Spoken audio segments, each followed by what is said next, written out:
adik-adik, mari kita berdoa. Lipat tangan, tutup mata, kita berdoa. Bapa kami yang dalam sorga, kami bersyukur buat kesempatan yang ada di hari ini. Biarlah Tuhan Kau tolong kami semua yang ada, baik adik-adik yang ada di rumah, bahkan kami yang ada di sini, guru-guru sekolah minggu yang ada, yang mengajar anak-anak sekolah minggu pada saat hari ini. Biarlah kekuatan, kemampuan, kesegaran lewat kebenaran firman Tuhan, pujian penyembahan senantiasa menyertai kami semua di pagi hari ini. Dalam nama Tuhan Yesus Kristus, haleluya, puji Tuhan, amin. Amin. Kita mau mulai, kita mau angkat pujian kita mau katakan hidup tanpa Yesus seperti Dona. Masih ingat kan gerakannya? Tangannya taruh di depan ya. Hidup tanpa Yesus seperti Dona, seperti Dona, seperti Dona. Hidup tanpa Yesus seperti Dona, ada lubang kosong di dalam hatinya. Sekali lagi, hidup tanpa Yesus. Hidup tanpa Yesus seperti Dona, seperti Dona, seperti Dona. Hidup tanpa Yesus seperti Dona, ada lubang kosong di dalam hati. Sekali lagi lebih semangat. Hidup tanpa Yesus seperti Dona, seperti Dona, seperti Dona. Hidup tanpa Yesus seperti Dona, ada lubang kosong di dalam hatinya. Kita mau ganti pujian kita katakan mendidih di hati. Mendidih di hati, mendidih di hati, mendidih di hatiku. Ku selalu bernyanyi, ku selalu bergirang, hilanglah susahku. Ku tak dapat mengerti maksud Tuhan sebelum ku dengar. Mendidih, mendidih, mendidih, mendidih, mendidih di hati, mendidih di hati, mendidih di hati, mendidih di hati, mendidih di hatiku. Ku selalu bernyanyi, ku selalu bergirang, hilanglah susahku. Ku tak dapat mengerti maksud Tuhan sebelum ku dengar. Mendidih, mendidih, mendidih, mendidih, mendidih di hati. Sekali lagi mendidih. Mendidih di hati, mendidih di hati, mendidih di hatiku. Ku selalu bernyanyi, ku selalu bergirang, hilanglah susahku. Ku tak dapat mengerti maksud Tuhan sebelum ku dengar. Mendidih, mendidih, mendidih, mendidih, mendidih di hatiku. Kita mau siapin hati kita untuk mendengar kebenaran firman Tuhan. Adik-adik boleh duduk, tetap tutup mata, lipat tangannya. Kita mau angkat pujian kita, kami memuji kebesaran.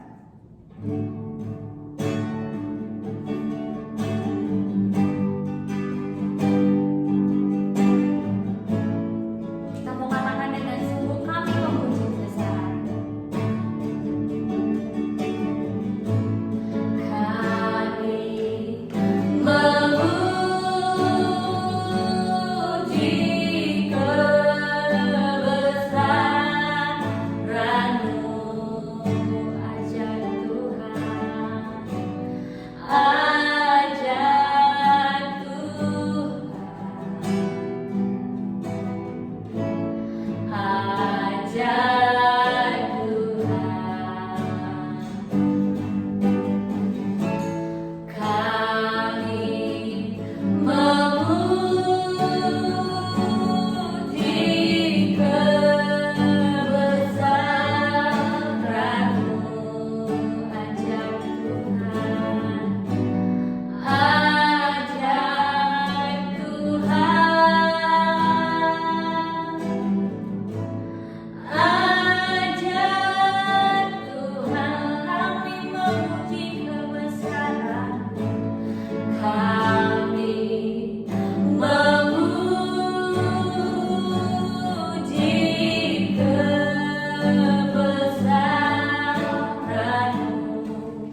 tangan, tutup mata, kita mau berdoa.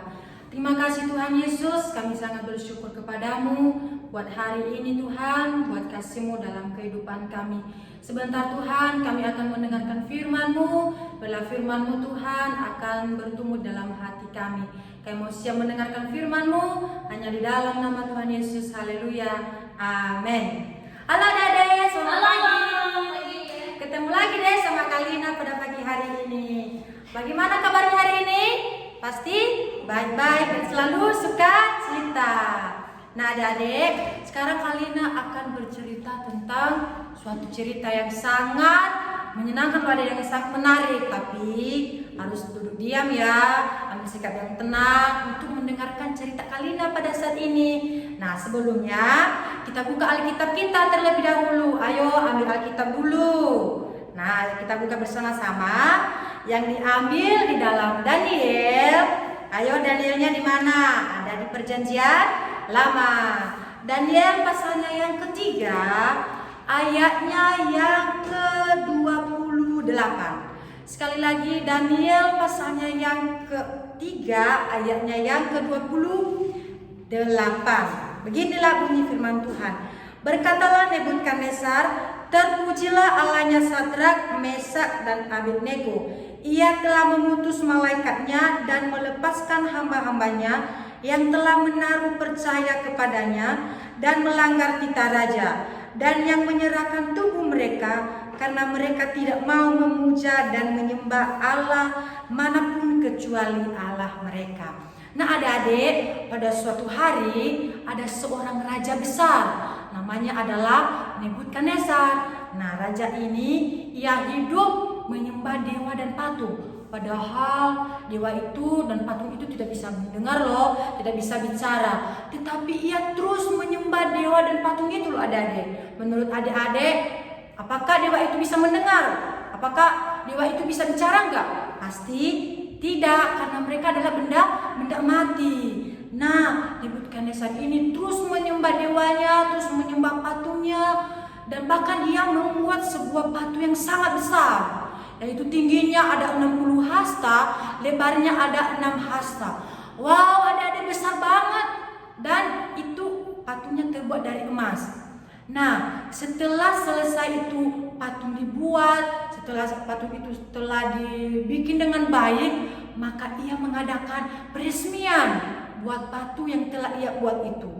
Ia memanggil seluruh bangsa, seluruh suku, bahkan penjabat negara, bahkan bupati-bupati, bahkan yang memiliki pangkat yang tinggi. Bahkan termasuk ada 3 pemuda loh adik-adik, yaitu Sadrak, Mesak dan Abednego. Nah mereka ini yang ketiga ini adalah orang Israel yang dibawa ke Babel untuk dipekerjakan.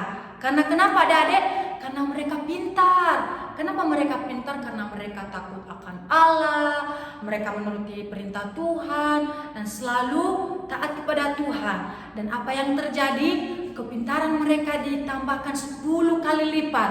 Wow, adik-adik itu sangat pintar loh adik-adik. Siapa yang mau pintar di sini? Pasti semuanya pengen pintar. Kalina juga pengen pintar tahu. Nah, apa yang kita lakukan harus takut akan Tuhan. Nah, setelah itu adik-adik, raja memerintahkan kepada para prajurit-prajuritnya untuk mengumumkan bahwa seluruh bangsa, seluruh suku harus menyembah patung itu tanpa ada syarat, harus tanpa ada terkecualian, harus menyembah patung itu yang telah dibuat tadi, yang terbuat dari emas dan sangat besar itu.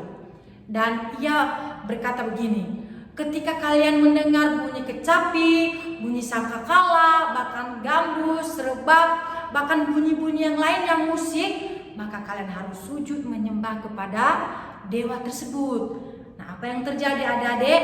Setelah diumumkan hal tersebut, seluruh bangsa, seluruh suku, bahkan pejabat berkumpul. Dan ketika mereka mendengar hal tersebut, mereka sujud menyembah kepada patung itu, kepada dewa itu. Nah, tetapi adik-adik, apa yang terjadi? Ada 3 orang muda yang tidak mau menyembah patung tersebut. Mereka hanya terdiam.